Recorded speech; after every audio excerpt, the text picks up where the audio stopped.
Shalom saudaraku yang dikasihi Tuhan. Berjumpa lagi di dalam renungan harian GKI Sangkra. Tepat pada hari ini, hari Kamis tanggal 20 April 2023. Mari saudara, saya mengundang setiap saudara dimanapun saat ini saudara berada.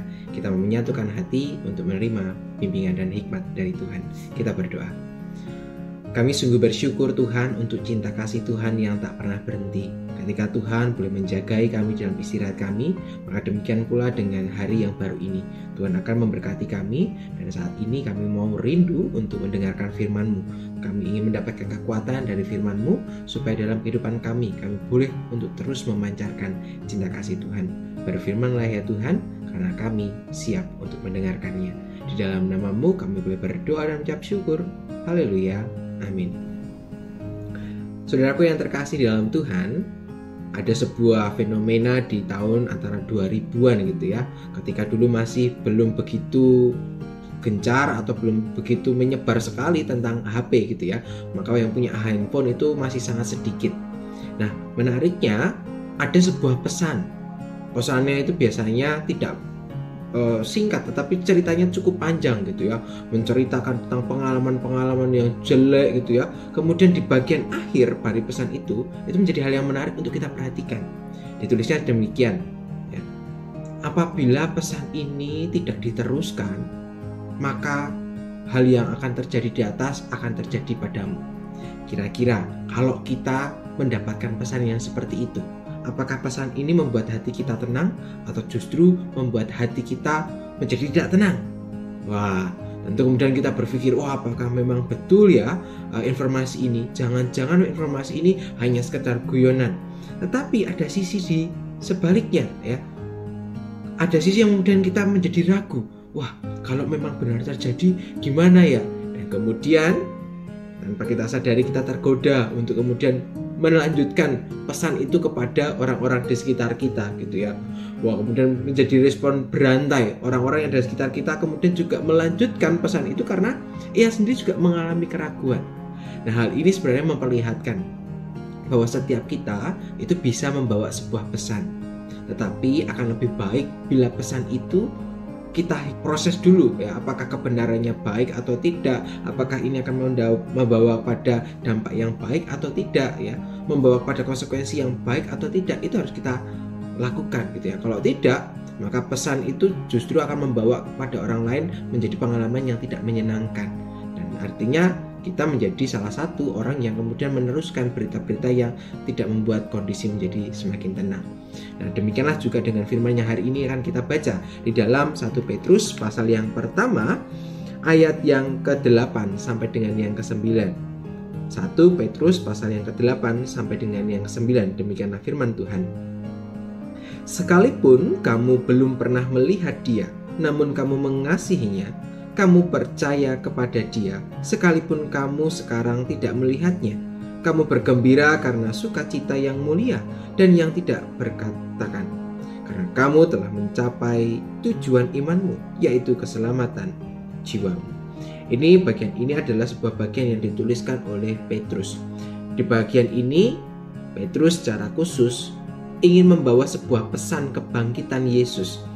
Kalau kita membaca bagian ini, kita teringat juga pembacaan Injil kita di hari Minggu yang lalu ya, ketika Yesus berkata kepada muridnya yaitu Thomas gitu ya, dan juga para muridnya berkata, berbahagialah engkau yang tidak melihat namun percaya ya. Ketika Thomas diizinkan untuk melihat kemudian namun percaya, Yesus kemudian melanjutkan narasi itu, dan ternyata narasi yang diberikan oleh Yesus ini dilanjutkan oleh Petrus yang juga adalah muridnya.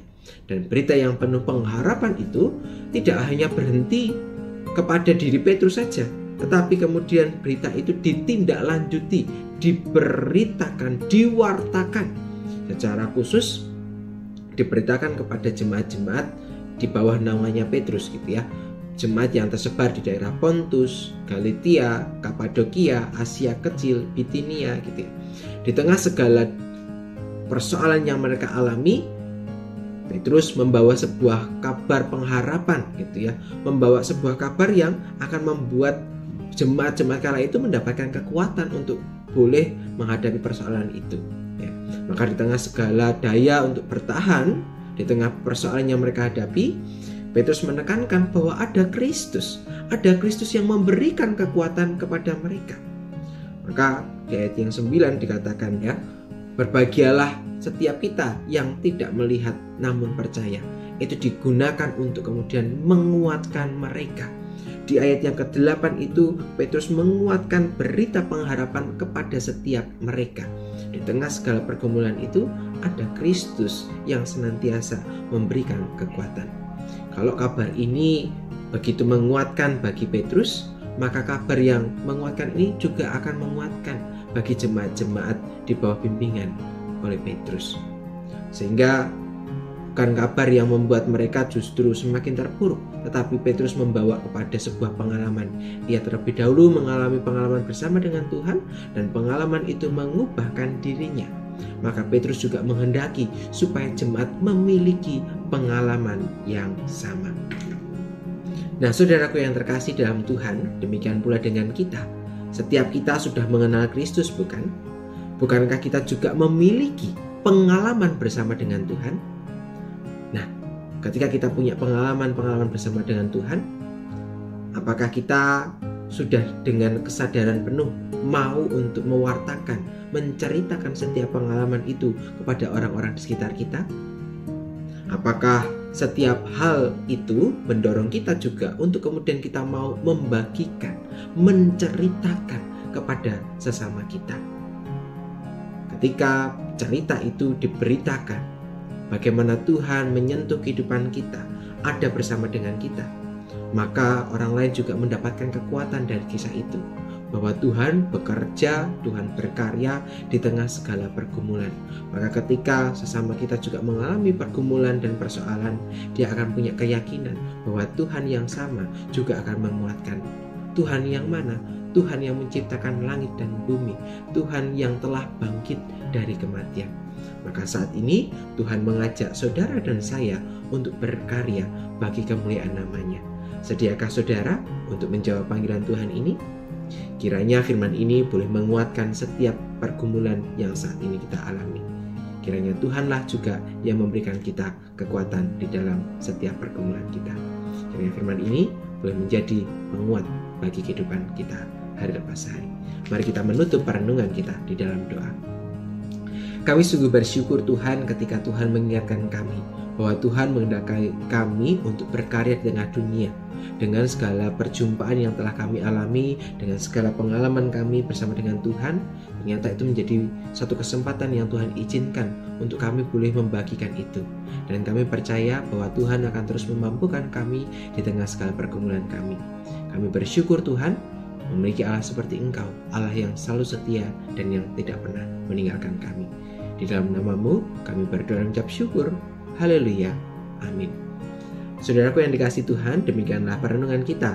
Selamat melanjutkan kehidupan bersama dengan Tuhan. Selamat berkarya bersama dengan Tuhan. Tuhan memberkati saudara sekalian. Sampai jumpa.